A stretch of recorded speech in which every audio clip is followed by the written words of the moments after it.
नमस्कार मैत्रिणींनो, मी Anita fashion design या आपल्या यूट्यूब चॅनलवर तुमचे मनापासून स्वागत करत आहे। फोरटक्सच्या ब्लाऊजच्या कटिंगसाठी लागणारी मापे आपण इथे लिहून दाखवलेली आहेत। त्यासाठी पूर्ण उंची 13.5 आहे आणि छाती 36 आहे। फोरटक्सच्या ब्लाऊजच्या कटिंगसाठी आपण लगेचच घडी घातलेला भाग आपल्या साईडला ठेवून पूर्ण उंची प्लस 1 इंच घेऊन वरती खूण करून घ्यायची आहे। 5.5 इंचावर मुंडा मार्किंग केले।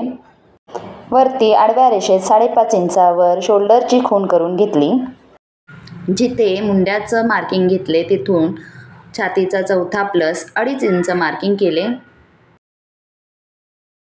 दाखवल्याप्रमाणे 5.5 इंचावर उभी रेषा मारून घेतली। मिळालेल्या कोणातून 1.25 इंचावर मार्किंग करून मुंडा शेप देऊन घेतला।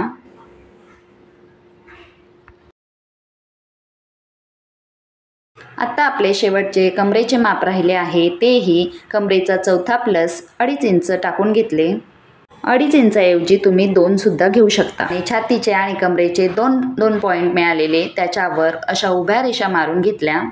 2.25 इंचावर योकपट्टीसाठी मार्किंग केले। दाखवल्याप्रमाणे ब्लाऊजची बॅक साईड अशी कटिंग करून घेतली।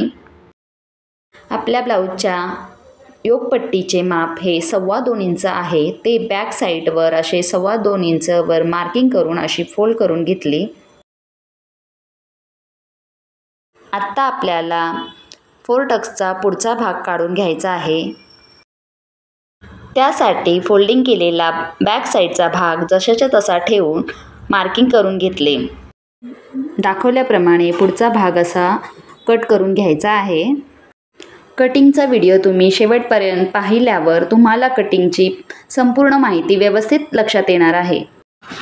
0.5 इंचावर मार्किंग करून योकपट्टीसाठी असा शेप देऊन कट करून घेतला। कमी कपड्यांमध्ये ब्लाऊजचे कटिंग कसे करावे हे तुम्हाला संपूर्ण व्हिडिओ पाहिल्यावर नक्की लक्षात येईल। 2 इंचावर आतील गळा मार्किंग केले। पुढील गळ्यासाठी पुढील गळा प्लस 0.5 इंच करून मार्किंग करून घेतले। आडव्या रेषेमध्ये 2.5 इंच मार्किंग करून घेतले। पुढील गळा जास्त हवा असेल तर तुम्ही 3 देखील घेऊ शकता। उभी रेषा मारून असा बॉक्स तयार करून घेतला आणि त्याला आतील साईडने शेप देऊन घेतला। तुम्हाला गळा जर पसरट हवा असेल तर बॉक्सच्या बाहेर 0.5 इंच गळा शेप देऊ शकता। ब्लाऊजचे कटिंग नेहमी मार्किंग केलेल्या लाईनवरच कटिंग करून घ्यायचे आहे। पुढील भाग बंद घडीवर कटिंग केल्यामुळे मधून असे कट करून घेतले।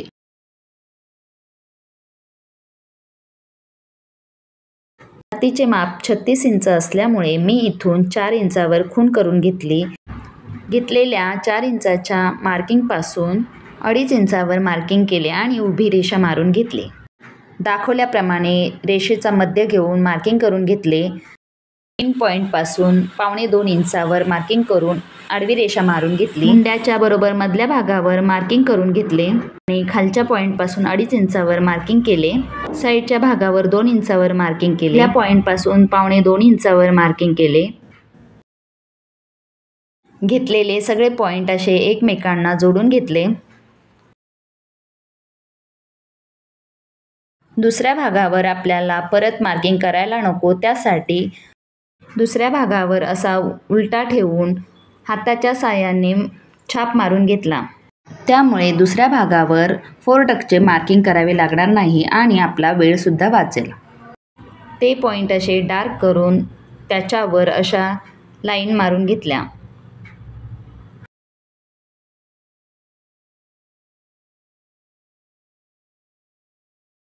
त्या रेषेच्या बरोबर बाजूला पाव भागावर लाईनी मारून घेतल्या। ब्लाऊजच्या खालच्या टक्ससाठी दोन्ही बाजूला 0.5 इंच घेऊन 2 उभ्या लाईनी मारून घ्यायच्या आहेत। दाखवल्याप्रमाणे सर्व टक्सला अशा 2 लाईनी मारून घेतल्या। अशा प्रकारे फोरटक्सच्या ब्लाऊजसाठी लागणारे सर्व टक्स मार्किंग करून घेतले।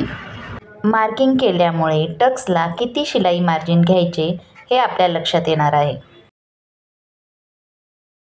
कोणत्याही साईजच्या ब्लाऊजसाठी अशा प्रकारे तुम्ही टक्स पॉईंट टाकू शकता। माप 38-40 असेल तर खालचा टक्स तुम्ही अर्धा ऐवजी 1.5 इंच घेऊ शकता। छातीचे माप बदलल्यास फक्त खालच्या मेन टक्समध्ये बदल करू शकतो. इतर टक्स आहेत तसेच्या तसेच ड्रॉ करायचे आहेत. अशा प्रकारे दोन्ही गळे समोरासमोर आलेले आहेत. दाखवल्याप्रमाणे गळा उंचीसाठी 10.5 इंचावर मार्किंग करून घेतले. आडव्या रेषेत 3 इंचावर मार्किंग करून अशी लाईन मारून घेतली. आतील गळा 2 इंच टाकून वरचा पॉईंट आणि खालचा जोडून घ्यायचा आहे. तुम्हाला जर गळ्याचा शेप द्यायला जमत नसेल तर वरती 1.5 आणि खाली 1.5 असे मार्किंग करून दाखवल्याप्रमाणे गळ्याला शेप द्यायचा आहे. व्हिडिओ स्किप न करता पाहिल्यास तुम्हाला 4 टक्सचे कटिंग सहज आणि पटकन लक्षात येईल.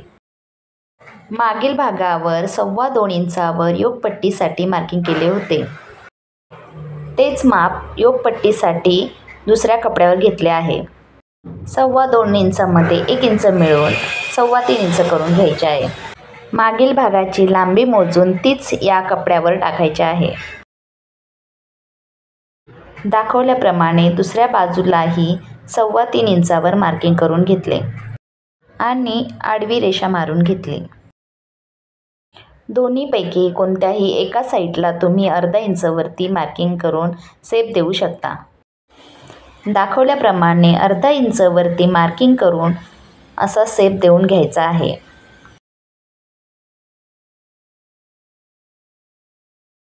मार्किंग केलेल्या शेपवरून बरोबर योगपट्टी कट करून घेतली. अशा प्रकारे मागच्या भागाचे, पुढच्या भागाचे आणि योगपट्टीचे असे कटिंग करून झालेले आहे. बाही कटिंगसाठी आपल्याला बाही पूर्ण उंची प्लस 1 इंच करून घ्यायचा आहे. बाही उंची ही 6 इंच असल्यामुळे मी मध्ये 2.5 इंचावर मुंडा शेपसाठी मार्किंग करून घेतले.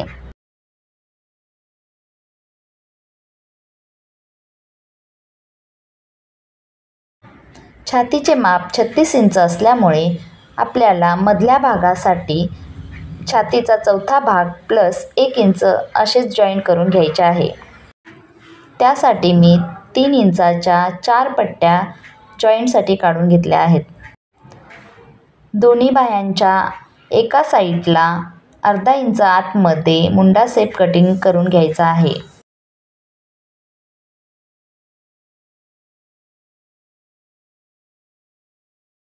दाखवल्याप्रमाणे बंद घडी आपल्या साईडला ठेवून मागील कटिंग असे ठेवून घ्यायचे आहे.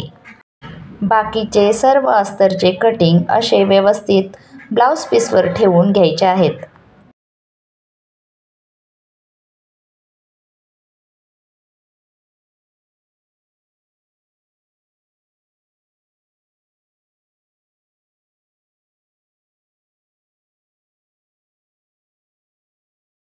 दाखवल्याप्रमाणे अर्धा इंच अंतर ठेवून ब्लाऊजचा मागचा भाग कट करून घेतला आहे.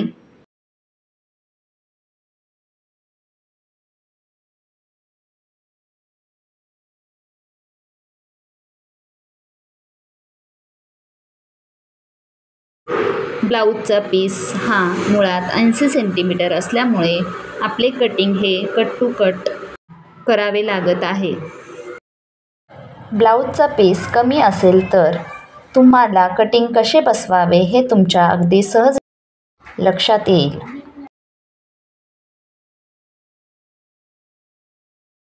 दाखवल्याप्रमाणे बाहीची कटिंग देखील करून घेतली आहे. 4 टक्सच्या ब्लाऊजची माहिती तुम्हाला अगदी साध्या आणि सोप्या भाषेत कळेल अशीच सांगितलेली आहे. त्यामुळे व्हिडिओ आवडल्यास व्हिडिओला लाईक करायला अजिबात विसरू नका. व्हिडिओ नीट पाहिल्यास तुमच्या हे लक्षात येईल की अस्तरला जॉईंट द्यायचेच आहे आणि खाली मेन ब्लाऊजलाही जॉईंट द्यायचे आहे. अस्तरच्या जॉईंटचे माप हे आपण मापातच कटिंग करून घ्यायचे आहे. जिथे बाहीला जॉईंट दिलेले आहे ते शिलाई मार्जिनमध्ये जाणारे असते.